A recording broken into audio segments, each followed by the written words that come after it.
Es el Salmo número 3 y he titulado nuestro estudio del día de hoy Paz en la tormenta, porque prácticamente lo que este salmo nos enseña es cuál es la reacción bíblica que una persona debe de tener cuando está sufriendo o cuando está en diversas tribulaciones. Y es bien interesante, porque si ustedes ven el libro de los Salmos, el libro de los Salmos es muy diferente a los demás libros de la Biblia. Si se dan cuenta, el Salmo es una serie de himnos o de cantos que tenemos ahí. Son 151 cantos ahí en la Biblia, pero no es como que cronológicamente estén escritos ahí, o ni siquiera temáticamente. Tú puedes ver en los Salmos un orden como este, temático, cronológico o por autoría. No, la realidad es que no. Y es muy curioso porque aún el Salmo 1 y el Salmo 2, más que ser como el inicio de este libro, son un prólogo. Un prólogo que te está hablando acerca de Dios y de Cristo. Y luego ya tenemos el Salmo 3, que es donde inicia este libro de sabiduría. Y es muy importante cuando usted y yo leemos los salmos, para que podamos entender mejor ese salmo, veamos qué es lo que me dice la Biblia. En tu Biblia, a lo mejor, va a venir un título y dice oración matutina de confianza en Dios. Eso no está en el original. Eso fue algo que se colocó. Pero lo que sigue sí está en el original y es importante observarlo, que es cuando dice Salmo de David cuando huía de su hijo Absalón. Así que, ¿cuándo fue escrito este salmo? En la época de David. ¿De qué momento? Cuando huye de su hijo Absalón. O sea, ¿quién lo escribió? David, en cierto momento específico de su reinado, cuando uno de sus hijos está haciendo algo por lo cual David tiene que huir. Es importante porque si yo ya tengo en conocimiento cuándo se escribió y quién lo escribió, yo ya tengo un contexto. Yo ya puedo analizar ese contexto y entender por qué ese salmo dice esas palabras, ¿sí? Vean, voy a leer rápidamente el salmo y luego vamos a observar el contexto del mismo. Dice, oh Señor, vean lo que está diciendo aquí David. Ese es un tono de sufrimiento. Oh Señor, ¿cómo se han multiplicado mis adversarios? Muchos se levantan contra mí. Muchos dicen de mí, para él no hay salvación en Dios. Pero tú, oh Señor, eres escudo alrededor mío, mi gloria y el que levanta mi cabeza. Con mi voz clamé al Señor y Él me respondió desde su santo monte. Yo me acosté y me dormí. Desperté, pues el Señor me sostiene. No temeré a los 10 millares de enemigos que se han puesto en derredor contra mí. Levántate, Señor, sálvame, Dios mío, porque tú hieres a todos mis enemigos en la mejilla. Rompes los dientes de los impíos. La salvación es del Señor. Sea sobre todo tu pueblo tu bendición. Esas son las palabras de David, en un momento donde está siendo perseguido. Por lo tanto, tenemos que analizar por qué David está huyendo de su hijo Absalón. ¿Qué es lo que estaba pasando en ese momento que hizo que David, siendo el rey, huyera de su propio hijo? Bueno, si nosotros analizamos la historia del rey David, este salmo se escribió en uno de los momentos más difíciles de la vida de David. Posiblemente el momento de más sufrimiento para su vida. Viendo cómo se expresa, ya había mucha oscuridad alrededor de él.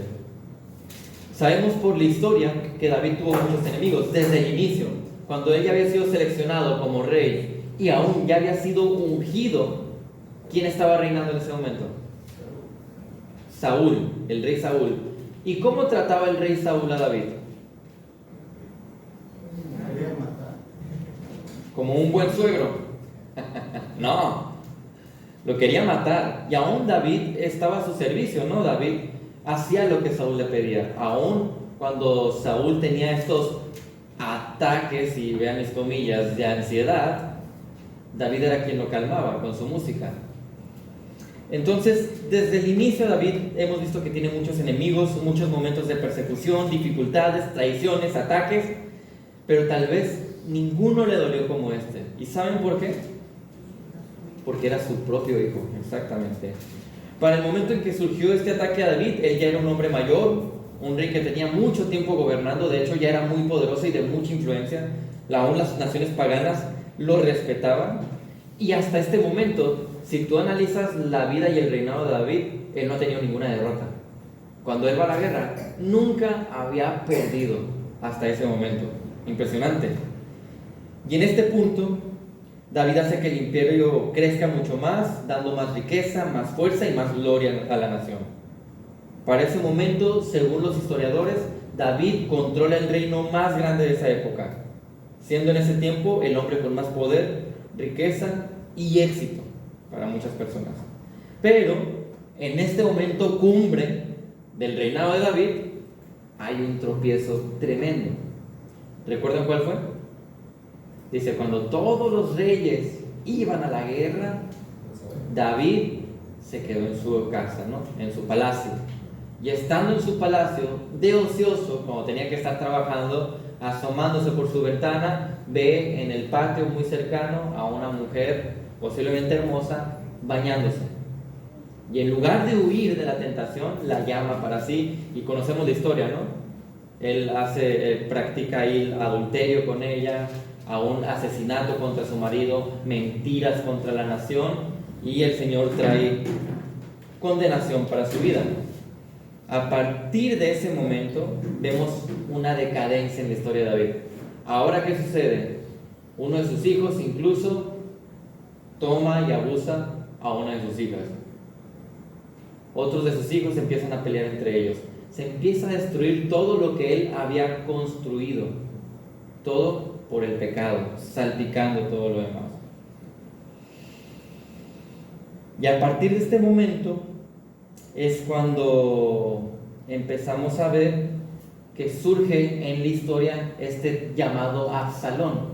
Absalón era uno de sus hijos, pero lo curioso y lo particular de Absalón es que él planea dar un golpe de estado. ¿Qué es un golpe de estado?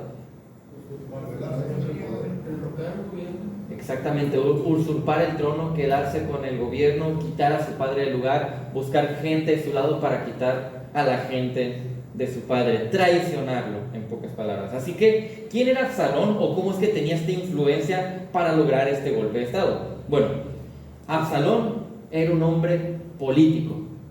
¿A qué nos referimos con que alguien es político? Él era alguien astuto, era hábil, de buena presencia, incluso sabía ganarse a las personas con promesas. ¿Qué hacen los políticos? Exactamente lo mismo. Por 4 años, según lo que tenemos nosotros en 2 Samuel, se quiso ganar el corazón del pueblo con promesas, diciendo que él haría las cosas mejor que su padre, e incluso este hombre no solamente es mencionado como alguien que te va a caer bien, alguien elocuente o alguien con mucha presencia e influencia, sino que además estaba guapísimo este señor. Era un hombre guapísimo, de muy buena presencia. Vean lo que dice 2 Samuel 14, 25 al 26. Esta es una nación grandísima ahora, ¿verdad? Sí lo dejamos claro al principio. Ha crecido mucho la nación de Israel, es poderosa, es rica, es fuerte. Y dice que en todo Israel, versículo 25, no había nadie tan bien parecido, ni tan celebrado como Absalón. La idea es esta. No había nadie más por el cual las mujeres dijeran, ay, está guapísimo. Era el hombre más celebrado por su belleza. Dice, y vean cómo lo escribe la Biblia, desde la planta de su pie hasta su coronilla no había defecto en él. Hasta los pies bonitos ha de haber tenido este amigo. Manos bonitas, bonito cuerpo, bonita cara. Te lo plantea de esta manera la palabra del Señor. Y todavía te explica cómo es su cabellera. Cuando se cortaba el cabello, y dice, se lo cortaba al final de cada año, pues le pesaba mucho y por eso no se lo cortaba. No sufría de alopecia, claramente, ¿verdad? De este varón. Más guapo todavía. El cabello pesaba 200 ciclos, que son como 2.3 kilos, 2,5 kilos, según el peso real. O sea, un hombre con cabello largo, un William Levy, el día de hoy, guapísimo. Entonces, imagínate este hombre con buena presencia o buena apariencia, elocuente y con promesas e influencia. Tenía mucho poder en este sentido. Ahora, hay que tener mucho cuidado. Cuando Israel tuvo la oportunidad de elegir un rey, ¿a qué rey eligió? A Saúl, ¿verdad? ¿Y por qué razones eligió a Saúl? Por las mismas razones que el día de hoy o en este momento se nos está presentando Absalón. ¿Qué hacemos muchas veces nosotros como iglesia? ¿A qué tipo de líderes buscamos muchas veces?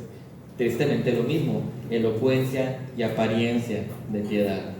Entonces, Absalón se sintió fuerte con toda esta influencia y emprendió una conspiración.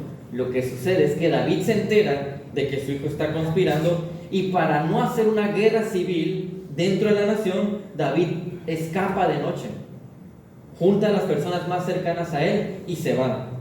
Y vemos nosotros el dolor de David, ya que es su hijo amado. Incluso si tú más adelante ves la historia, te voy a spoilear, te voy a decir algo que sucede más adelante. Absalón muere. Absalón muere y cuando David se da cuenta que su hijo murió, a pesar de que quería derrocarlo, a pesar de toda la traición que hizo, a pesar de la terrible persecución y el dolor que le causó, David expresa: ay, Absalón, mi hijo, se duele. Según de Samuel 18:33, el rey, hablando de David, se conmovió profundamente y subió al aposento que había encima de la puerta y lloró. Y decía así mientras caminaba: hijo mío, Absalón, hijo mío, Absalón, ¿quién me diera haber muerto yo en tu lugar? Absalón, hijo mío, hijo mío. Así que el hecho de que su hijo lo traicione de esa manera es lo que le causaba un gran dolor, y pasó de ser David en ese momento el más poderoso a no tener nada. Pasó de tener una bonita familia a ver su familia dividida y destruida. Pasó de vivir en el palacio a vivir en el desierto. Y es en esa situación, a la mañana siguiente, después de todo lo que acaba de pasar, que él escribe este salmo. Así que lo vamos a ver de forma muy breve en estos 4 puntos. Reacciones bíblicas que debemos adoptar en las tribulaciones. El primer punto es presentar el problema a Dios, versículos 1 al 2. El segundo punto es confiar en la protección de Dios, versículos 3 al 4. El tercer punto, recordar la presencia de Dios, versículos 5 al 6. Y el 4, esperar la participación de Dios, versículos 7 al 8. Ahora yo me pregunto, ¿cómo estarías tú en esta situación? ¿Cuál sería tu reacción ante este dolor? Imagínate a uno de tus propios hijos traicionándote y aún buscar matarte, solamente para tomar tu posición. Debe haber sido algo súper doloroso.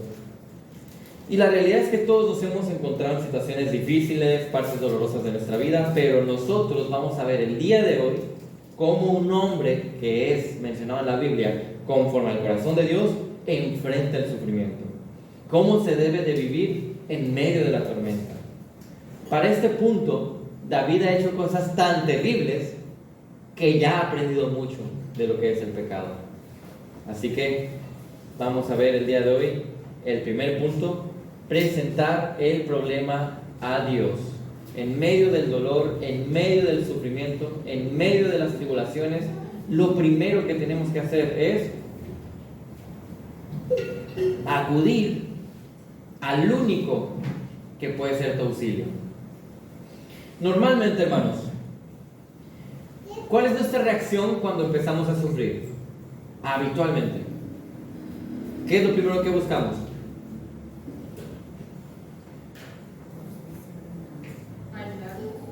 ¿Cómo? Aislarnos. Bueno, puede ser para algunos aislarse. Tratar de ayudarle a Dios. Tratar de ayudarle a Dios. Normalmente nuestra reacción primera es: yo lo voy a solucionar. Yo encuentro rápido la solución. Y no está mal. No está mal que yo busque la solución de los problemas, porque Dios me ha dado un razonamiento, me ha dado herramientas, etc.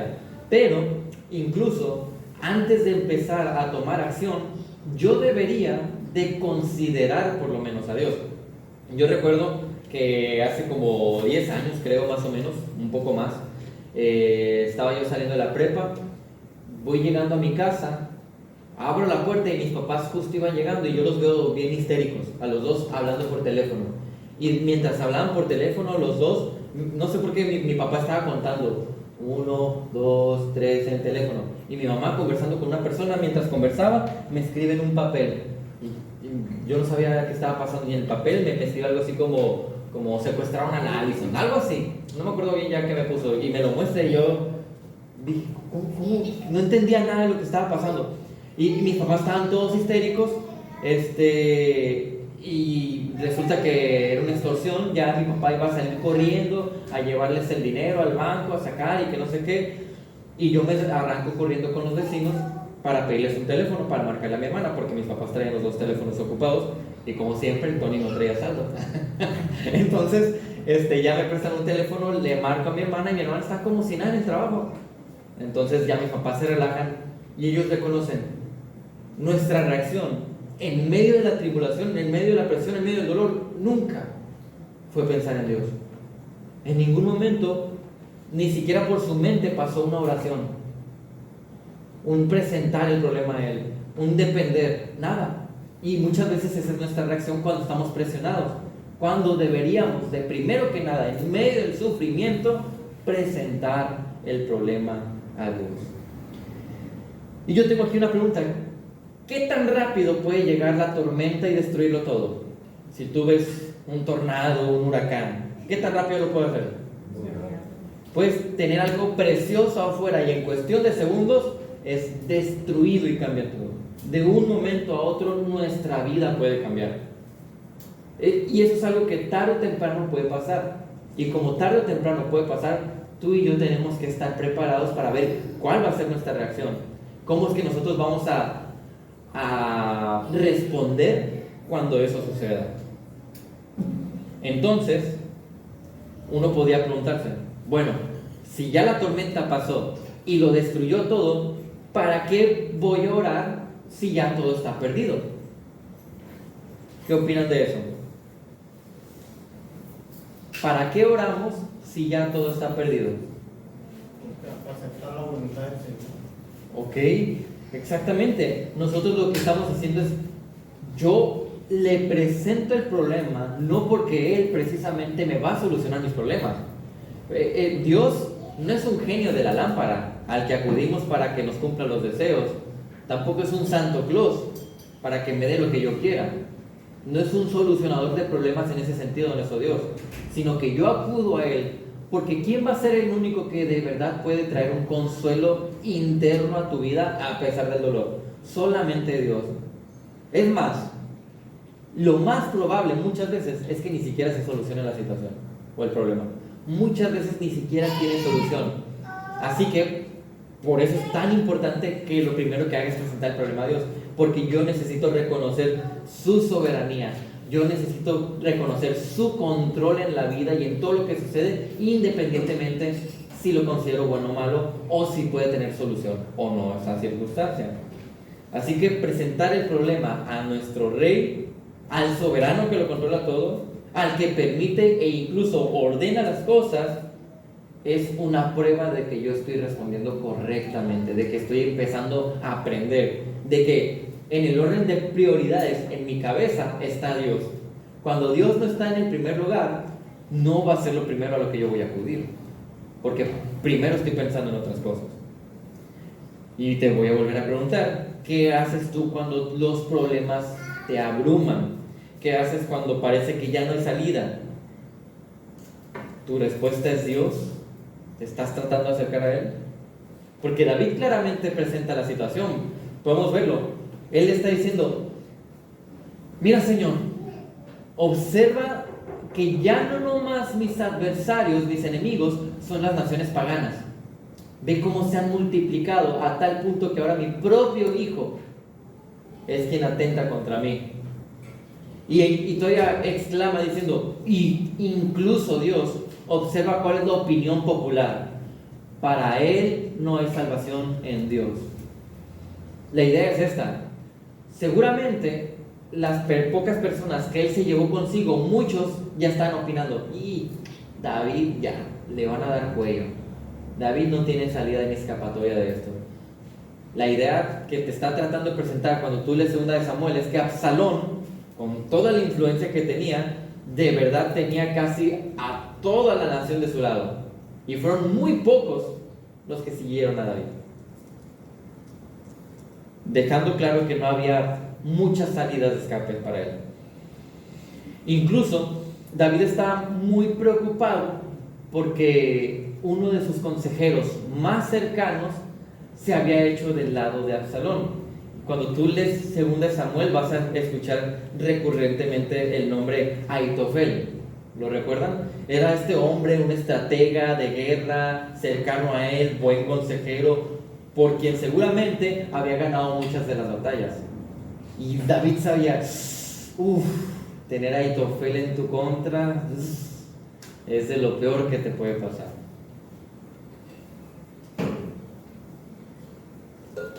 Pero si se fijan, a pesar de todo lo que está pasando actualmente en su vida, la reacción de David no es simplemente tirarse a llorar, no es ahogarse en el fondo del abismo en el que él se siente, apartarse de todo, aislarse, desaparecer. No, él se acerca a Dios. Lo que hace es presentar el problema al único ser que le puede dar verdaderamente solución, si él lo desea. Al único ser que de verdad le puede dar consuelo en circunstancias como esas. Al único ser que de verdad, cuando tú y yo estemos sufriendo, nos entiende. El único que de verdad va a comprender por completo la situación. De manera que aún con todas esas situaciones, cuando yo empiezo a presentar el problema a Dios, yo puedo empezar también a desarrollar una paz. Ahí es donde yo empiezo a desarrollar un gozo que se nota que ya no está basado en las situaciones. Porque evidentemente si estuviera basado en las situaciones, yo me voy para abajo, al abismo.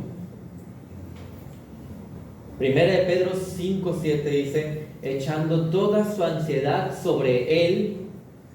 ¿Sabes por qué dice? Porque Él tiene cuidado de ustedes.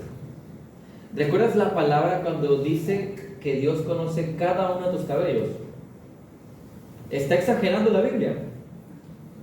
No es una exageración. ¿Qué es lo que está tratando de decir? Que su atributo es inescrutable. Y prácticamente te está diciendo, Él conoce cada pequeño y detalle de tu vida. Aún ese problema, esa situación, aún ese sentimiento que tú dices, es que nadie lo ve y nadie lo entiende, Dios lo ve, Dios lo entiende y Dios está dentro de él. Imagínate, si tu Dios personal conoce cada uno de tus cabellos, evidentemente conoce esa situación que puede ser de dolor para ti. Ahora, tú puedes entonces presentarle tus cargas a Él. Esto nos lleva al siguiente punto. Confiar en la protección de Dios. Versículos 3 al 6. Dice, aquí David, cambia la tonalidad si se dan cuenta. Ya le presenté el problema y ahora dice, ok, es cierto, es un problemón. Dice, pero tú, oh Señor, eres escudo en derredor mío. Ese es el proceso. Ya presentaste el problema y automáticamente, ya le presentaste la situación a tu Rey y Consolador Todopoderoso, ¿qué empieza a suceder? Ahora puedes aprender a desarrollar una confianza en la protección de Dios. ¿Qué es lo que está pasando con David? David decía, yo ahorita no tengo un ejército para plantarme a Absalón. Ni siquiera tengo el ánimo emocional para enfrentarme a mi propio hijo. Incluso no tengo a mi consejero más cercano y estratega, que es Aitofel. Pero, oh Señor, tú eres escudo mío. Tú eres mayor protección que todas esas cosas con las que yo podría contar para enfrentar a Absalón. Es muy interesante esta ilustración, porque aún David dice que el Señor es su gloria y quien levanta su cabeza.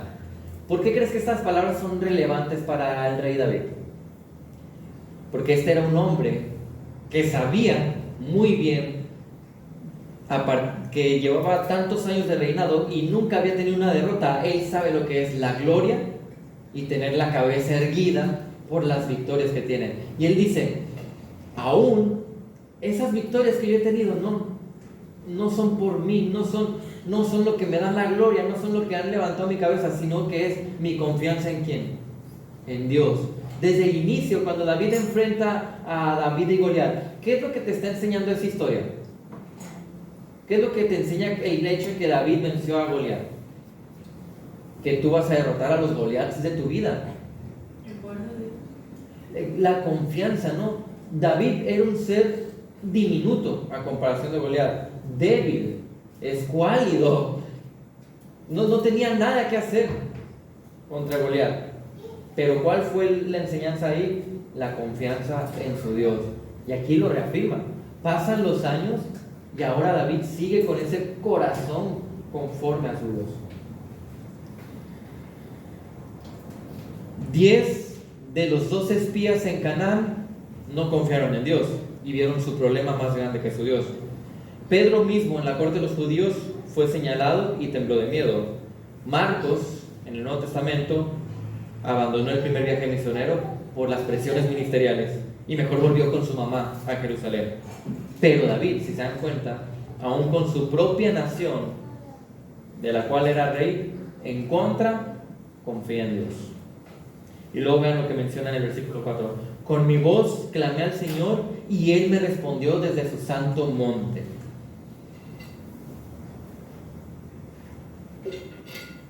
¿Cómo se evidencia muchas veces la confianza que yo tengo en mi protector? Volviendo a la ilustración que le dije a mis padres, ni modo, los voy a quemar. Pero volviendo a esa ilustración, ellos evidenciaron confianza en su Dios. ¿Por qué no? Dios espera de ellos, miedo. Pero ¿cuál es la evidencia más clara de que no confiaron en Dios? No acudieron a Él, ¿verdad? Ni siquiera consideraron orar. Ahora, ¿cómo vemos que de verdad David está desarrollando una confianza? Acude al Señor. Exactamente. Con mi voz clamé al Señor y Él me respondió desde su santo monte. La oración está mostrando no solamente reconocerle quién es Él como soberano al presentar el problema, sino que hay una dependencia. Dice, el único que me sostiene, el único que me ha dado gloria, el único que ha mantenido mi cabeza erguida y que lo puede seguir haciendo es Dios. O sea, mi dependencia total está en Él. Mi confianza está en el que lo controla todo. Y gracias a Dios, ¿saben qué sucedió en la historia? Escuchó el clamor de David. Vean lo que dice 2 Samuel 15, 30 al 31. Dice, está hablando en el mismo contexto de toda esta situación. David subía a la cuesta del Monte de los Olivos y mientras iba, lloraba con la cabeza cubierta y los pies descalzos. O sea, él ya ni siquiera tenía un calzado en ese momento cuando huyó de Absalón. Entonces, todo el pueblo que iba con él cubrió cada uno su cabeza e iban llorando mientras subían.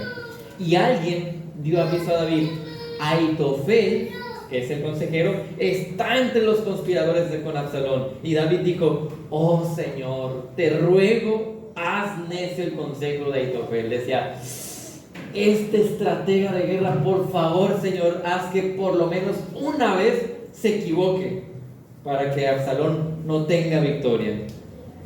Así que para dar un poco más de contexto en esta historia, déjenme ir rápidamente a 2 Samuel.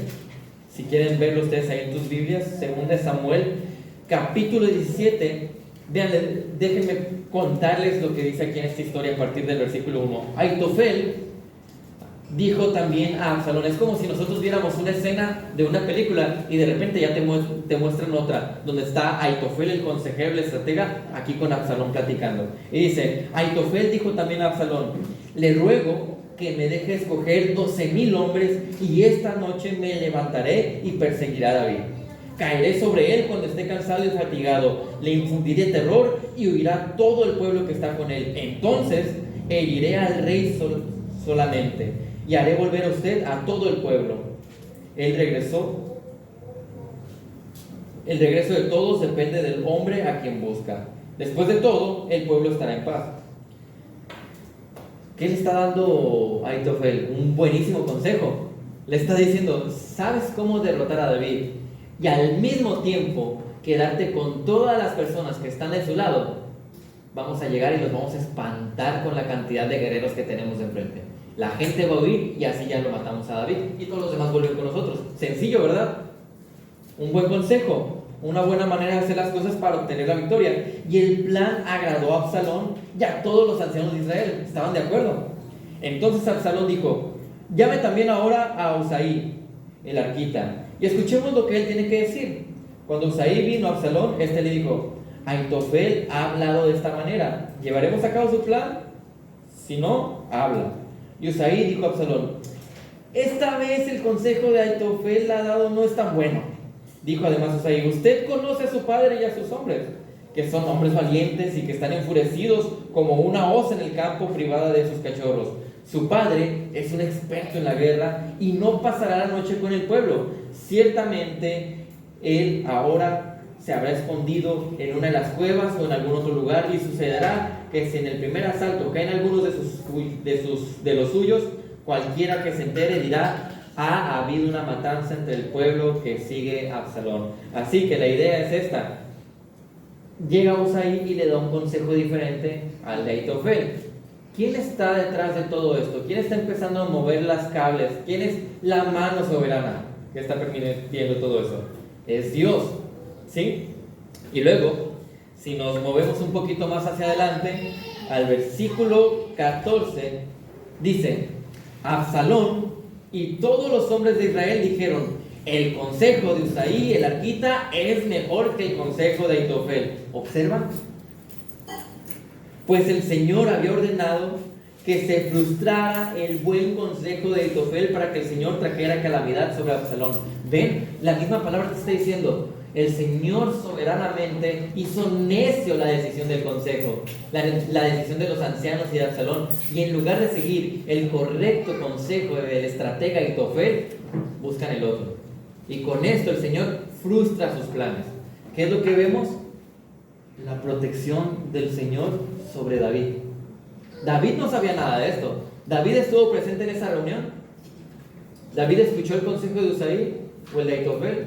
No. Él está totalmente ajeno a esa situación. Y lo único que le queda a David es orar y confiar en él. Muchas veces nosotros no vamos a saber qué es lo que está haciendo Dios, cómo está moviendo, digamos, los hilos y los cables. Pero mi responsabilidad sigue siendo la misma: confiar en Él, porque Él tiene el control completo. Nahum 1:7 dice: bueno es el Señor, una fortaleza en el día de la angustia, y conoce a los que en Él se refugian. Así que, ¿qué nos queda después de estar en tribulación, en problemas, en sufrimiento? ¿Qué es lo que podríamos aprender y empezar a hacer? Confiar en el único que te puede proteger, que es tu Dios.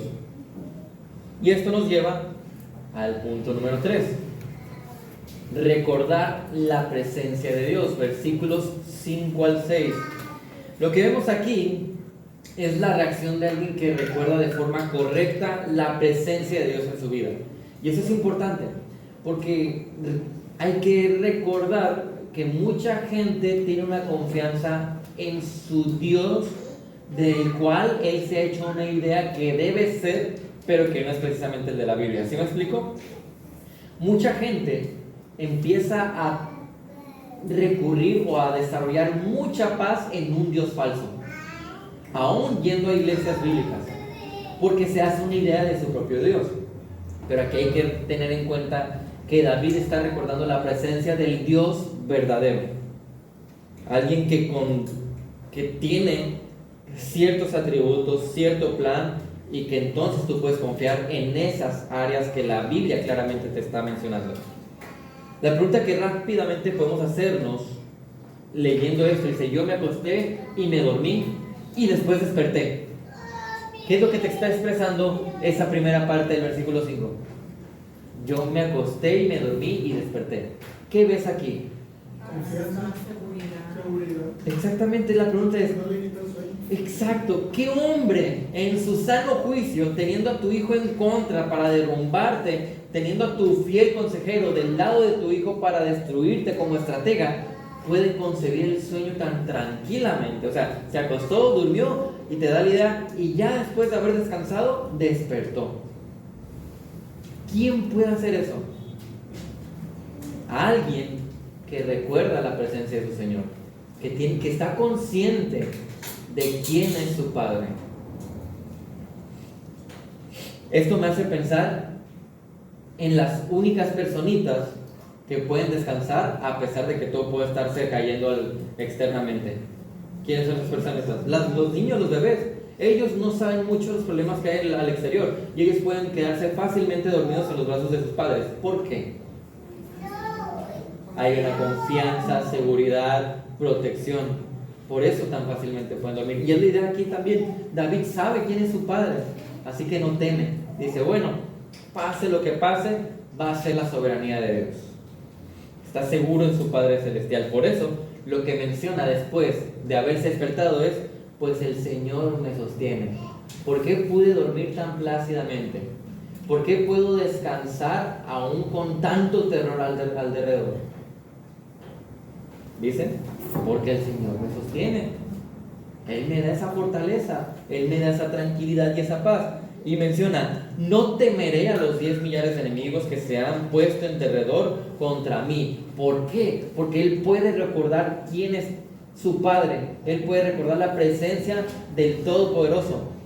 Si tú constantemente recuerdas la presencia de tu Dios, vas a desarrollar una paz. ¿Por qué? ¿Qué implica recordar la presencia de tu Dios? ¿Qué es lo que vas a empezar a recordar de Él? Sus promesas, su carácter sobre todo. Yo empiezo a recordar su carácter y ¿qué es lo que empieza a venirse a la mente?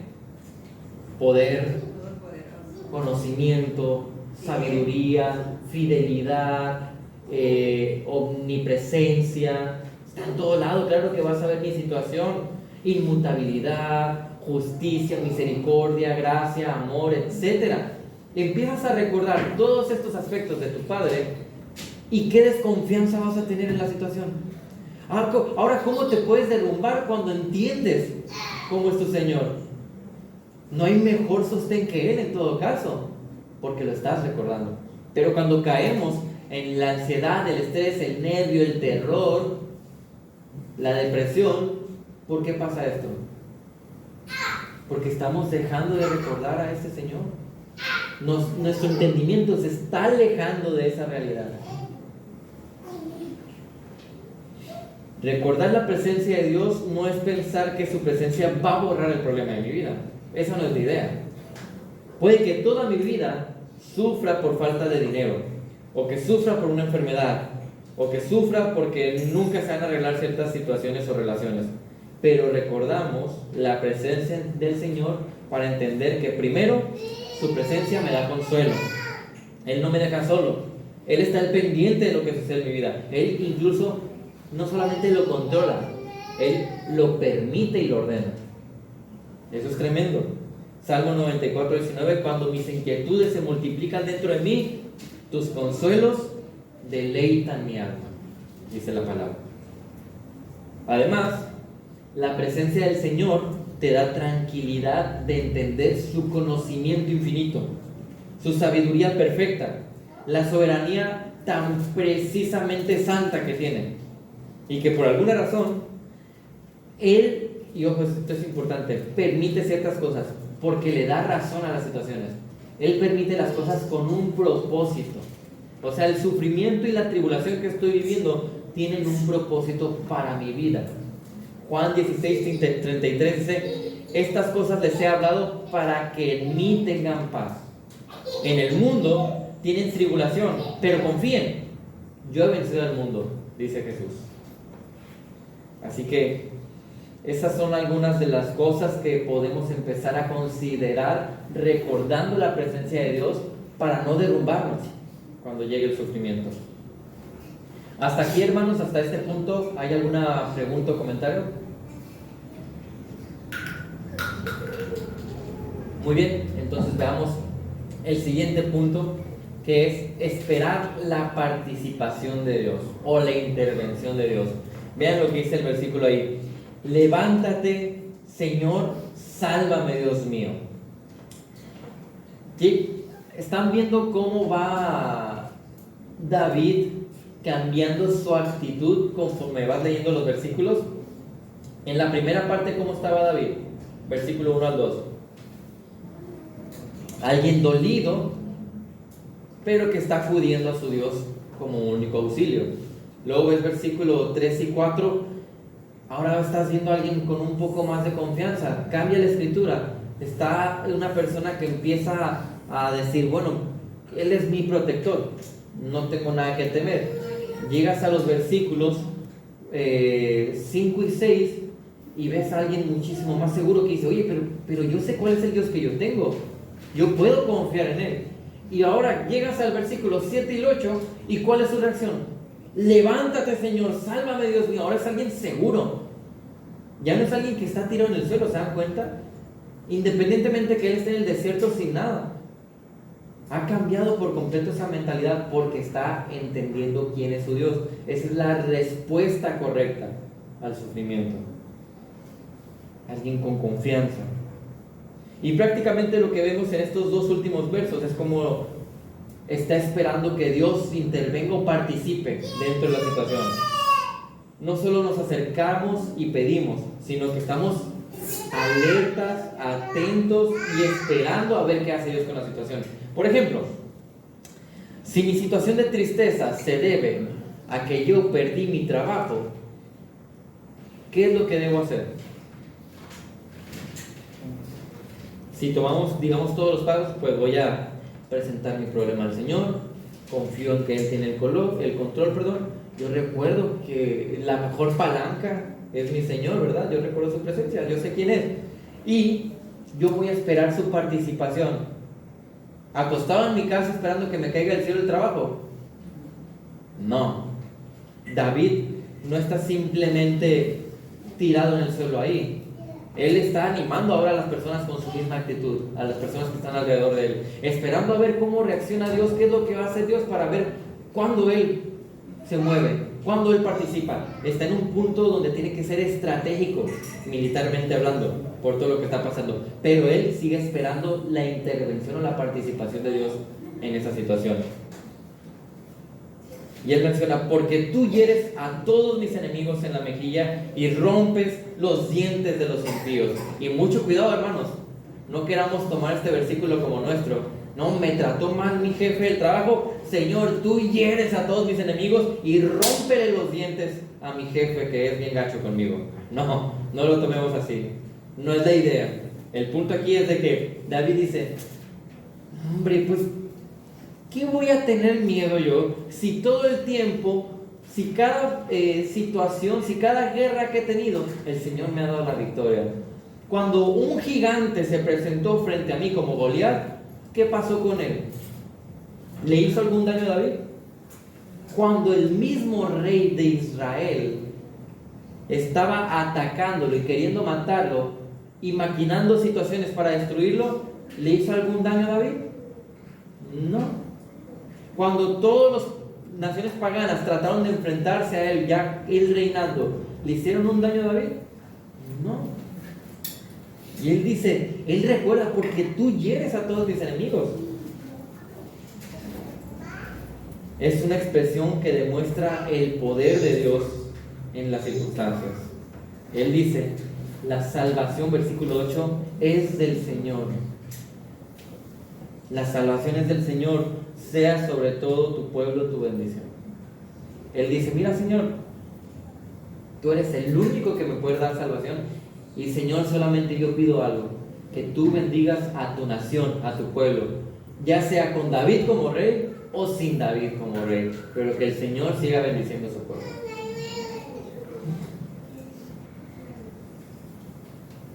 Y ese es un reconocimiento de su Señor, una dependencia muy clara sobre Él, una espera de verdad sobre su participación, y lo cual está enseñando una confianza. Ahorita mencionó algo importante nuestra hermana Santa. El peligro de todo esto cuando nos encontramos en situaciones así es que ¿qué es lo que sucede? ¿Cuál es nuestra reacción, hermana? Dijo ahorita, tratar de ayudarle a Dios. La gente dice, ayúdate, que yo te ayudaré. O sea, no sé en qué parte de la Biblia ellos hayan leído eso, pues en ninguna, porque no existe. Pero yo no puedo tratar de ayudarle a Dios a hacer las cosas. Esto lo he mencionado muchas veces y lo voy a repetir. hay que tener cuidado de cómo le llamamos al pecado. Porque, de nueva cuenta, hubo personas que a su terquedad le llamaron perseverancia. ¿Y qué padre suena? ¿A poco no? Que cuando yo soy terco digo, no, es que soy perseverante. Suena santo, ¿verdad? A la cobardía, ¿sabes cómo le llaman? Prudencia. Y suena muy bien. A la imprudencia, ¿saben cómo le llaman? Valentía. Entonces hay que ser muy cuidadoso. No voy a ayudarle yo a Dios. Yo espero la intervención de mi Señor y voy respondiendo conforme veo que las situaciones van siendo presentadas por mi Dios. Porque es muy fácil escapar de los problemas por mis propios medios. Pero eso no es la reacción que Dios espera de nosotros. Una vez más, David es un buen ejemplo de esperar en Dios, esperar a que obre. Vean, permítanme leerles una vez más parte de la narrativa de lo que está sucediendo en ese momento. Segunda Samuel 12, a partir del versículo 15. Vean cómo dice aquí: y Natán regresó a su casa. Entonces el Señor hirió al niño que la viuda de Urías dio a David, y se puso muy enfermo. David rogó a Dios por el niño y ayunó, y fue y pasó la noche acostado en el suelo. Los ancianos de su casa se pusieron a su lado para levantarlo del suelo, pero él no quiso y no comió con ellos. Sucedió que el séptimo día el niño murió. Los siervos de David temían informarle que el niño había muerto, pues decían: hijo, si cuando el niño estaba todavía vivo le hablábamos y no nos escuchaba, ¿cómo pues vamos a decirle que el niño ha muerto? Puede hacerse daño. Pero viendo David que sus siervos susurraban entre sí, comprendió que el niño había muerto y dijo a sus siervos: ¿ha muerto el niño? Ha muerto, respondieron ellos. Entonces David se levantó del suelo, se lavó, se ungió y se cambió de ropa. Entró en la casa del Señor y adoró. Después vino a su casa, y cuando pidió le pusieron comida delante de él y comió. Y así que sus siervos le dijeron: ¿qué es esto que has hecho? Mientras el niño vivía, usted ayunaba y lloraba, pero cuando el niño murió, se levantó y comió pan. Y él respondió: mientras el niño aún vivía, yo ayunaba y lloraba, pues me decía: ¿quién sabe si el Señor tendrá compasión de mí y el niño viva? Pero ahora que ha muerto, ¿por qué he de ayunar? ¿Podrá ser que él vuelva? No, dice, yo iré a él, pero él no volverá a mí. ¿Cuál es el ejemplo aquí de David? ¿Qué podía hacer David para solucionar la salud de ese bebé? Nada. Así que, ¿qué le quedaba a él? Esperar. Él estaba, dice, y todavía lo dice, se lo explica a sus siervos: miren, mientras el niño todavía tenía la oportunidad de vivir, pues yo estaba rogando a mi Señor, orando. Pero ahora que ya murió, ¿qué caso tiene? Y eso es una buena enseñanza para nosotros, porque el cliché cristiano y muchas veces nuestra tendencia es casi querer obligar a que el Señor haga milagrosamente ciertas cosas. David tenía un Dios que hace milagros. Sí, ¿verdad? ¿Por qué David no oró para que ese niño resucitara? ¿Por qué? Dios tenía el poder de resucitar a ese niño. Dios lo hizo durante la historia, que resucitó a algunas personas, a niños también. ¿Y por qué David no ora para que resucite a ese niño si sabemos que tenemos un Dios poderoso? ¿Por qué? Porque había sido concebido en el pecado. Aceptar la voluntad. Porque David conoce a su Dios. Dios, cuando decide hacer milagros, decide hacerlos solamente por su voluntad y soberanía, no tanto porque me lo están pidiendo. Él dice: yo decido cuándo y cómo voy a hacer cosas sobrenaturales. Mientras tanto, ustedes, mis hijos, vivan dentro de las leyes de la naturaleza que tenemos ahorita.